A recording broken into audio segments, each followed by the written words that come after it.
Hi, Henk Akkermans here. Supply Network Dynamics, Session 1, Example 2. In Example 1, we looked at this neat little model, and I think, let's see if we can do a bit more here.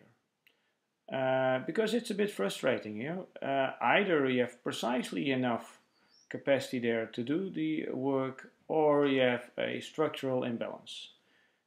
You get too much in, or you get not enough in.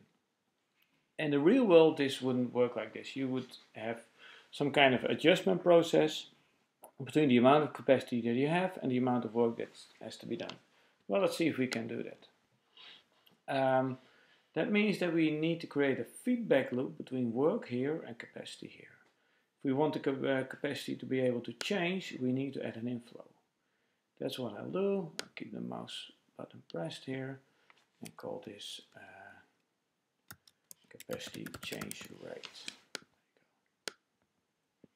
I can't type in a number here, because if I type in a number, it will be fixed and it has to be flexed. So I need to develop a formula, an equation that explains how much it will change as a function of how much work there is. For this I need an auxiliary variable, or a converter as it's called in Ithink.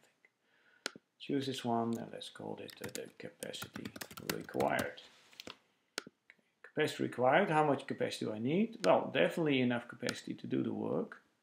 I just used again an action connector here. But how quickly do I want all that work to be done? That depends on my target lead time.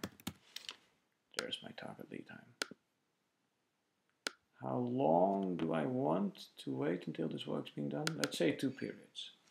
So I'll type in 2 periods here. And my capacity required will be then the total amount of work divided by the target lead time. So if 1,000 of work, I wanted things to take 2 weeks on average. Well, 1,000 divided by 2 is 500. That's what I would like to have here. There you go. This is a standard, pretty standard function in System Dynamics. And this is then also the input for the capacity change rate. Well, not quite, but again here I need 2 other things. First of all, I need the capacity available up here. Because if the capacity, if I want to calculate how much extra I want, I need this bit of the model to have knowledge on how much there is today. Another thing that I need to do is I need to make this a biflow. Because if I make it a uniflow, it can only become positive. But there's also the option that I have a negative flow, so an outflow in effect of capacity if I have too much. So that's then also. And the third thing that I need is I need a certain time period over which I want the adjustment to take place. And there it is. Okay. Let's say that may take 4 periods. If I make it shorter, I have to be quicker, more agile, but that may cost me. If I make it longer, the other way around. Now the formula that I'm going to type in here is pretty much a classic one within System Dynamics, one that's almost in every piece of complex equipment that you use, and it also pretty much captures how your body works. That's a first order negative feedback loop. It works like this.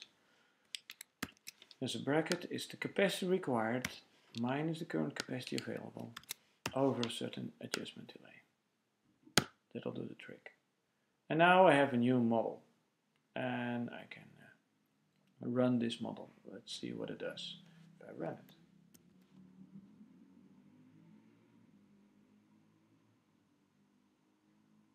Aha, interesting behavior here.